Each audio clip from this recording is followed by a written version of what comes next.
अस्सलाम वालेकुम एवरीवन। सो आज हम एक बहुत इंपॉर्टेंट टॉपिक के बारे में बात करेंगे जो कि बहुत सेंसिटिव भी है, और वो है कि ब्रेस्ट कैंसर डायग्नोसिस किस तरह आपकी मेंटल हेल्थ को अफेक्ट करता है।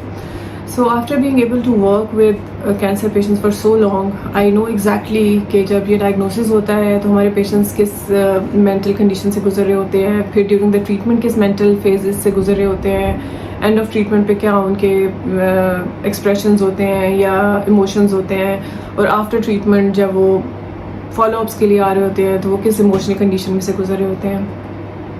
सो पहली चीज़ तो ये होता है कि different patients react differently to this diagnosis, लेकिन majority of the patients when they get to know this diagnosis, so first thing that comes to their mind is कि this is end of life. मतलब उनको लगता है कि अब cancer हो गया है और कैंसर के बाद आप ज़िंदा नहीं रहेंगे, आपकी लाइफ एक्सपेक्टेंसी जो है वो बहुत लिमिटेड हो जाएगी। So they actually take it as death sentence. उसके बाद जो मेजर चीज़ें हमारी ख़वातीन को फेस करनी पड़ी होती हैं वो obviously fear of leaving their loved ones, बच्चों का क्या होगा, बच्चों को कौन संभालेगा। उसके बाद नेक्स्ट चीज़ के ये इलाज पे कितना ख़र्चा आएगा, ख़र्चा कहाँ से आएगा, कौन देगा।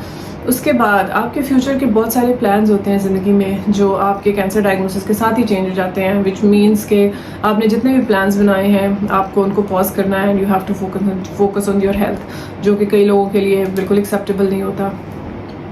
उसके बाद अगली चीज़ ये कि आपकी जॉब कमिटमेंट्स, अगर आप वर्किंग हैं तो क्या काम से आपको छुट्टी मिलेगी, अगर काम से छुट्टी नहीं मिलेगी then you have fear of losing your job, क्या आपको जॉब कंटिन्यू रखने की परमिशन मिलेगी कि नहीं मिलेगी।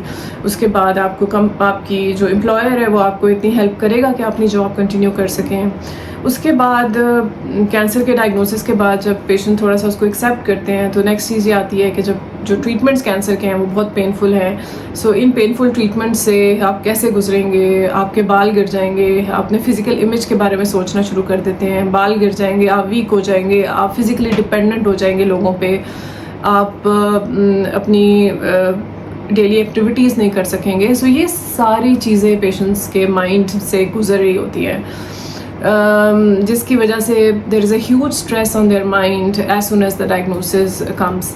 और उसके बाद once they are able to accept और ये जो बेसिक चीज़ें हैं वो मैनेज करके वो आगे चलते हैं, तो फिर ऑब्वियसली आप ट्रीटमेंट से गुजरते हैं। ट्रीटमेंट में स्पेशली ब्रेस्ट कैंसर में mastectomy is a huge has a huge psychological impact for most of our patients. उसके बाद हमारे पेशेंट्स जिनको हम कीमोथेरेपी देते हैं उनके लिए hair loss is a life changing has a life changing impact. उसके बाद ऐसे पेशेंट्स जो कि कीमोथेरेपी में से गुजरे होते हैं and when they go through the changes जो कि उनकी बॉडी में आ रही होती हैं, fatigue, muscle loss, body pains, so all these physical changes in their body they deteriorate their mental acceptance of their body image। वो अपने they become more depressed and stressed, और अपनी body image के बारे में they become really negative।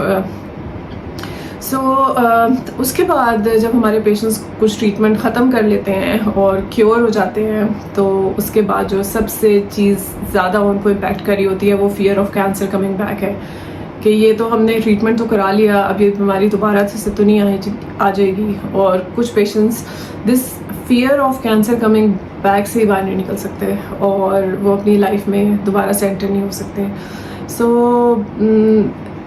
कभी मेरी cancer patient से बात होती है तो मुझे ये कहते हैं कि कैंसर के बाद life has completely changed. They don't know कि ये जो नॉर्मल लाइफ थी, obviously the life is same, it is actually the psychological impact of this treatment and going through all these stress, anxiety, depression throughout this journey that actually make them think कि life कभी normal नहीं हो सकती।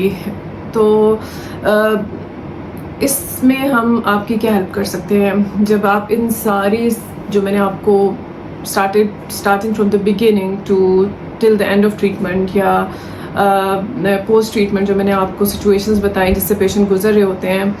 तो इसके अलावा और भी बहुत सारे इश्यूज़ हैं जो कि जिसमें फर्टिलिटी के इश्यूज़ आते हैं, जिसके अंदर आपकी डिसेबिलिटीज़ आती हैं, जिसके अंदर आपकी और बहुत सारी चीज़ें आती हैं। सो ऑब्वियसली वो भी एक बहुत बड़ी एस्पेक्ट होती हैं। लेकिन मेजॉरिटी पेशेंट्स में जो मैंने आपको इश्यूज़ बनाए हैं, दीज आर बेसिक इश्यूज़ जो हर कैंसर पेशेंट्स के दिमाग में होते हैं at the time of diagnosis, during the treatment, at the end of treatment and during the phases they are going through their follow ups. So मुझसे ये सवाल पूछा जाता है कि मैं क्या रिकमेंड करूँगी इन पेशेंट्स को कि कैसे अपनी नॉर्मल लाइफ को रिज्यूम कर सकें, कैसे अपनी दोबारा से उसी नॉर्मल लाइफ पे आ सकें जो कि कैंसर से पहले थी। सो इसमें पहली चीज़ तो ये है कि आपको इन सारी चीज़ों से को टैकल करने के लिए, इन सारी चीज़ों को इफ़ेक्टिवली मैनेज करने के लिए आपको हेल्प चाहिए होती है। सो हमारे patients because of different reasons, because of the privacy, because of the financial reasons, they want to just stick to their oncologist or their surgeon, जो कि बेसिक रिक्वायरमेंट्स होती है जिन डॉक्टर से वो डील कर रहे होते हैं। इसके अलावा they don't want to go to any other doctor. तो इस पॉइंट पे I would like to emphasize कि oncologist can manage your treatment related aspects. Obviously जब हमारे पास इतनी रिस्ट्रिक्टेड रिसोर्सेज हैं तो हम इमोशनल एस्पेक्ट्स को भी साथ साथ लेकर चलते हैं। लेकिन द इम्पॉर्टेंट थिंग इज़ कि there are trained individuals to help you through all these psychological and emotional issues that you are going through this diagnosis, this treatment, at the end of treatment. So one has to speak to psychiatrist to have proper counseling, जिसे हम CBT बोलते हैं, cognitive behavioral therapy, जिसमें different techniques use की जाती हैं to help you understand, to help you realize and make you understand कि जो impact या आपके जो साइकोलॉजिकल इम्पैक्ट है उसको बैलेंस करने के लिए डिफरेंट थेरेपीज़ हैं। So you need to take help of a psychologist, help of a counsellor, so that your burden of emotional stress can be reduced. उसके बाद there is a very crucial role of a psychiatrist. So sometimes you need certain medicines to help your anxiety, depression, and these should be prescribed by a proper trained qualified psychiatrist. So हमारे यहाँ obviously patient ये सारी चीज़ों में से गुजर रहे होते हैं, but they neglect कि yes उनको psychiatrist की भी ज़रूरत हो सकती है। Psychiatrist पे जाना is totally unacceptable for most of our patients, और हमें उनकी फिज़िकल, इमोशनल, हर चीज़ साइकोलॉजिकल हेल्थ की खुद केयर करनी होती है। लेकिन इट इज़ वेरी इंपॉर्टेंट कि there is a specialised field of medicine that can help you come out of this crisis in a better way compare to your oncologist. उसके बाद I always tell my patients के if they will do some physical activities like yoga, exercises, walk, so these not only help their physical health, emotional health, but they can also help in improving their body image. So इससे उनका mental stress भी reduce होगा, उनकी जो negative thoughts हैं about their physical image वो भी improve हो सकती हैं. So there is no doubt about that physical activity after cancer, either yoga की form में हो या किसी भी चीज़ की form में हो, आपकी mental health को improve करने में बहुत अच्छा रोल प्ले कर सकती है. उसके बाद आता है रोल जो कि हमारे मुल्क में अनफॉर्चुनेटली बिल्कुल एग्जिस्ट ही नहीं करता, और उसकी इम्पोर्टेंस लोग रियलाइज़ भी नहीं करते, वो है support groups. So there should be forums where patients should be able to speak to each other, where patients should be able to speak to their counselors, their different clinicians related to different fields. So for this, in almost every country they have support groups.